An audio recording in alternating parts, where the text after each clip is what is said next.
Neste chão alentejano, onde reside a calma, nasceu uma devoção que atravessou séculos e oceanos.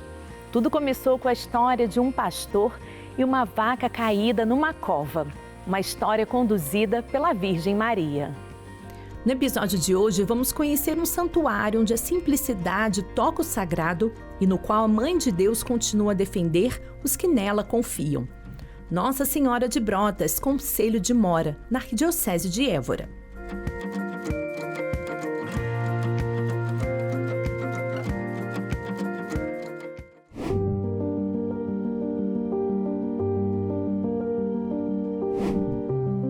De facto, o Deus que desde toda a eternidade olhou para a Virgem Maria com particular e pleníssima complacência, quando chegou a plenitude dos tempos, atuou o plano da sua providência de forma que refulgissem, com perfeitíssima harmonia, os privilégios e prerrogativas que lhe concedera com a sua liberdade. Nestes nossos tempos, refulgiu com luz mais clara o privilégio da assunção corpórea da Mãe de Deus.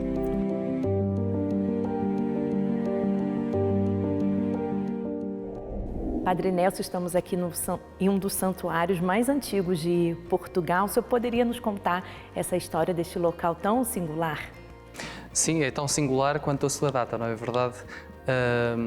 Este santuário celebrou o ano passado, no ano 2024, os 600 anos do início da sua construção e das aparições, que são baseadas, segundo a tradição, num pastor que vivia distante daqui, na Vila das Águias, que era onde estava toda a população. Aqui era somente para pastorear o gado e que, tendo aqui um cabeço, a vaca, que era a fonte do rendimento, o seu sustento, caiu, partiu uma pata e ele pensou, estava pronto, já tinha cortado a pata, estava pronto a matar a vaca para, pronto, ao menos o prejuízo não ser tão grande. E Nossa Senhora aparece-lhe com o menino no colo e pede-lhe para chamar as pessoas da Vila das Águias, então onde ele morava, e todos os habitantes desta aldeia, e que viessem cá e construíssem um santuário em sua memória, em seu louvor, aqui neste preciso local. O que é curioso é que da mão da vaca, depois Nossa Senhora disse que o milagre seria curar a vaca, e a vaca ficou curada. Mas da mão da vaca que ele cortara, esculpiu uma imagem que é a imagem de Nossa Senhora de Brotas, a imagem conhecida, que é da vaca, mas a imagem que apareceu na aparição foi Nossa Senhora com o menino Jesus. Sim. E então, a curiosidade é que eles tentaram construir a pequena ermida, a pequena capela, não aqui, como Nossa Senhora pedirá, mas nessa Vila das Águias, na povoação, para ficar perto. E, segundo reza a tradição, começavam a construção lá e de manhã os materiais apareciam aqui. Meu Deus, interessante. Até que tiveram que iniciar a construção aqui. De tal modo que a pequena ermida primitiva e o santuário, normalmente quando estamos numa igreja matriz, numa igreja mais antiga, quando estamos sentados, voltados para o altar, estamos voltados para a nascente. E aqui isso não acontece. De tal maneira também que a grande parte do santuário está soterrado, isto é, quase o telhado é que está ao nível da superfície. Está envolto em terra, porque foi construído mesmo no local onde o pastor diz que lhe apareceu Nossa Senhora. Então aqui foi tudo escavado para poder construir a igreja. E aqui não havia nada, agora temos esta rua típica, muito bonita, cheia de casas.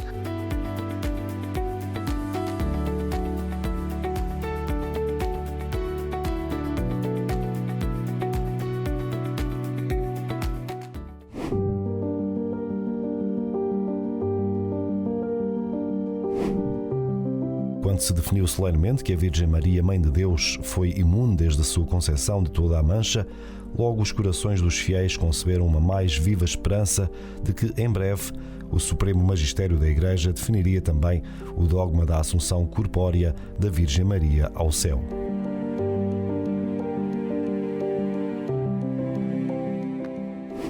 O Templo de Brotas guarda em cada detalhe e traço a espiritualidade de um povo. O retábulo barroco com a imagem de Nossa Senhora recorda que a beleza pode ser também um caminho para Deus. O sagrado e a humildade como da pequena imagem se encontram. A arte e a fé profunda convivem lado a lado. Após esta aparição, começou a desenvolver-se o culto e o auge foi no século XVII, em que as diversas confrarias, desde Setúbal, diversas partes do país, mas sobretudo Alentejo, construíram casas com a necessidade de acolher o grande número de peregrinos que aqui se dirigia, as casas da confraria. E então deu resultado nesta rua belíssima que temos diante do santuário. E a paisagem urbanística, digamos assim, bem típica do Alentejo, né? Com as casas brancas, com as faixas azuis e outras cidades em amarelo, mas exatamente. Aqui no caso azul. Aqui é sobretudo azul para invocar precisamente o culto, a devoção mariana. Isto, e aí acaba combinando bem também com os azulejos. azulejos. E os azulejos também têm amarelo. É. Padre, então a imagem pequenina, então a primeira que se construiu com um fragmento do osso, exatamente, da pata da vaca, aquela pequenina. Exatamente. E depois aquela maior com a... que também está na sacristia, que foi... Exatamente, em pedra dançã. Essa tem 500 anos. Então, primeiro fez a imagem pequenina, com um pedaço do osso da pata da vaca, e depois fez aquela outra maior ali, branca, que está na sacristia. Pedra dançã, do norte. Sim, e depois essa maior, essa mais recente, com o menino Jesus ao colo, porque Nossa Senhora teria aparecido com o menino Jesus ao colo. Segundo retrata a tela que está na parede, que representa esse milagre, ou essa aparição. E esse local, assim, belíssimo, de arquitetura, assim, também, né, muito especial, e a gente entra aqui também, percebe, assim, a partir da arquitetura da beleza, essa espiritualidade que o local evoca. Todo este local, como toda a história da aparição, fala de ternura da mãe para com os seus filhos. Um pastor simples, um pastor do povo, não é? Entre os seus iguais, necessitado, no momento da aflição, em que lhe traz uma mensagem de esperança. É assim toda a mensagem do Evangelho, é assim toda a mensagem do cristianismo, toda a mensagem do ser igreja. Por isso, dirigir-se a esta igreja, dirigir-se a este local, prestar este preito de louvor e de culto, é ir por Maria a Jesus, mas é celebrar precisamente esta proteção que a mãe traz, esta esperança que é o seu filho junto de nós. Como eu costumo dizer, é a esperança dos que não têm esperança.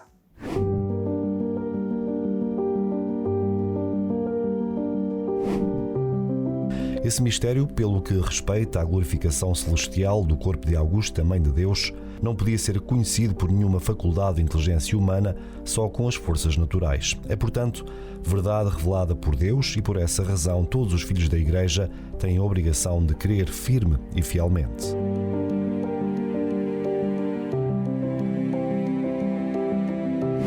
No decorrer dos anos, as casas das confrarias erguidas ao longo da rua até a igreja acolhiam peregrinos que vinham a pé, em silêncio ou em louvor. Essa rua ainda guarda passos de promessas, memórias de milagres e curiosidades. E a outra curiosidade também, que havia aqui uma antiga olaria. Sim, existia duas, uma à direita e outra à esquerda. A da direita ainda se pode visitar, a da esquerda já não. Porque Brotas era uma terra conhecida pela olaria. Havia cerca, se não estou em erro, cerca de 400 oleiros. Hoje em dia já só há um em que a produção ainda é em grande parte manual. Por isso também ficam convidados, quem quiser, para visitar. E quando se comemora Nossa Senhora de Brotas? É sempre no segundo fim de semana de agosto. Tem os dias antes, que antecedem as comemorações, mas o dia em si, onde tem a procissão solene e a Eucaristia solene, é no segundo domingo de agosto. E Brotas é o nome dessa localidade? É o nome da localidade, a aparição deu o nome à localidade. Entendi, exatamente. Entendi. E também o senhor gostaria de fazer assim, né, algum apelo, não só para que as pessoas venham visitar, mas que também contribuam. Sim. Porque, né, uma igreja histórica assim não se faz uma reforma de qualquer jeito. Verdade é que precisa de especialistas. Exatamente. Estivemos já a fazer um trabalho de restauro profundo. Estes dois altares já os restauramos. Agora queremos restaurar o altar do Santíssimo Sacramento. Todo o santuário precisa de obras. De facto, somos ricos em património, mas somos pobres na cintura económica. Uma paróquia pequena, por isso todos aqueles que convidamos a visitarem-nos, se puderem deixar um donativo, já vai o nosso agradecimento para eles.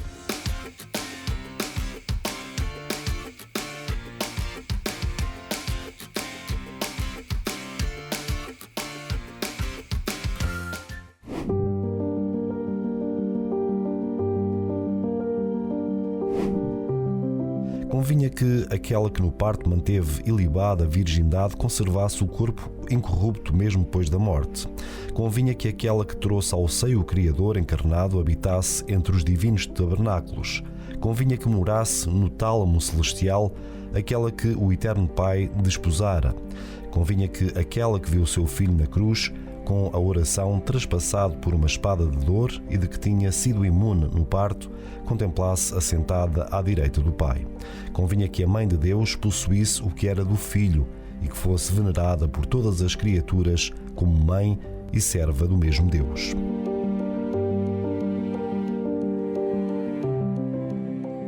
Homens da aldeia partiram para a Guerra Colonial Portuguesa, também conhecida como Guerra do Ultramar, e voltaram ilesos. Atribuem isso à proteção de Nossa Senhora de Brotas. Isso retrata muitos episódios da vida de muitas pessoas, sobretudo de cá, sobretudo aqueles que foram para o ultramar. Todos levaram uma estampa de Nossa Senhora de Brotas e a verdade é que voltaram todos sãos e salvos, sem qualquer trauma.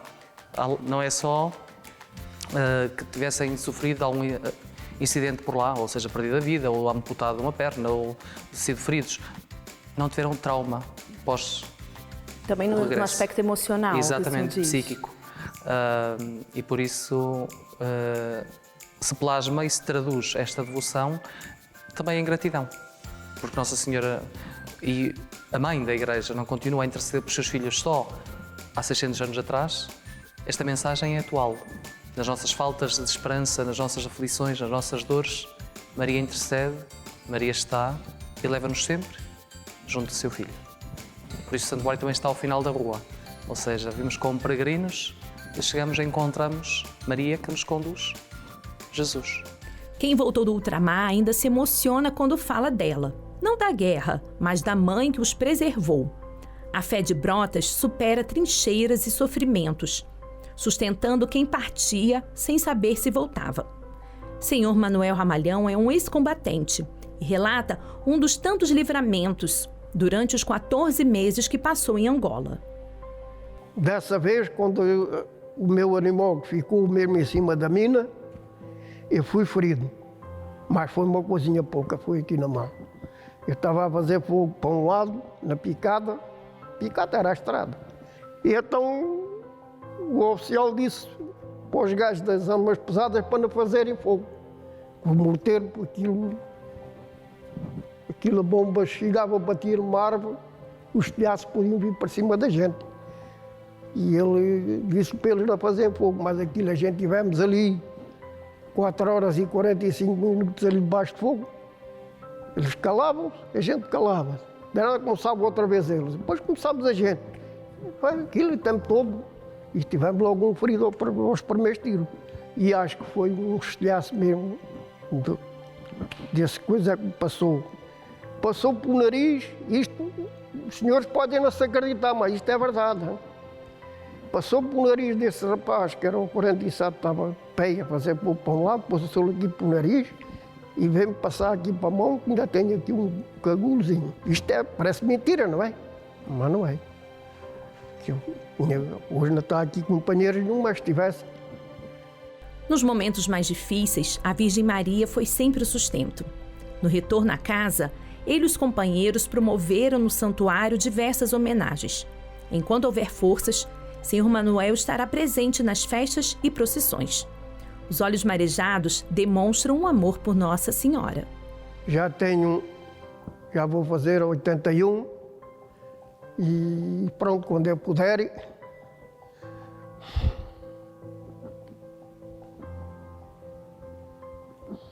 eu acompanhei para as festas.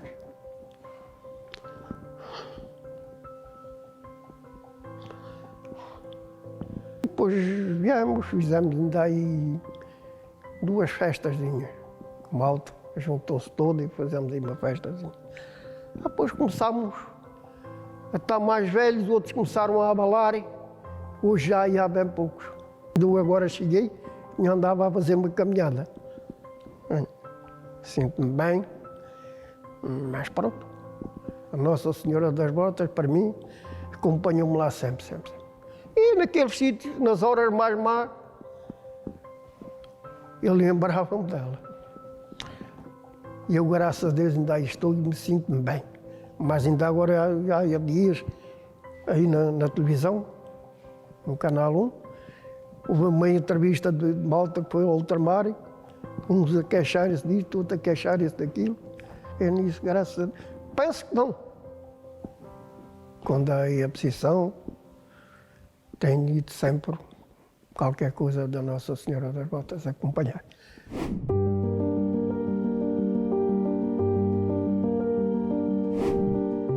É de esperar também que todos os fiéis cresçam em amor para com a Mãe Celeste e que os corações de todos os que se gloriam de nome de cristãos se movam a desejar a união com o corpo místico de Jesus Cristo e que aumentem no amor para com ela que tem amor de mãe para com os membros do mesmo augusto corpo.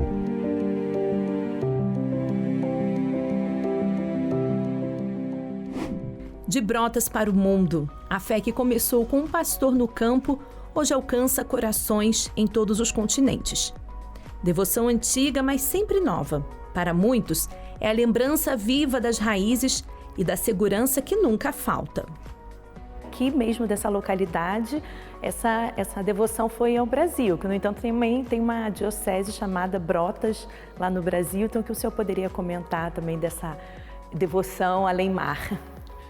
Certamente foi levada por alguém de cá de Portugal que foi para lá. Como também temos na zona de Pedrógão Grande, também uma capela, cujo oráculo principal é Nossa Senhora de Brotas. A devoção mariana é como o Evangelho, não é? Ninguém ama aquilo que não conhece, mas a partir do momento que conhecemos e que vivemos esta dinâmica, é mais do que devoção, é amor, é relação. É como falar da nossa família, é como quando vamos a algum lado e falamos dos nossos pais, dos momentos que vivemos, da educação que tivemos. Certamente alguém que foi para o Brasil levou esta devoção, contou esta ternura que é esta aparição e encantou. E conquistou os corações de muitos pela sua devoção mariana também, e certamente foi assim que chegaram à edificação do santuário que lá existe e da própria diocese.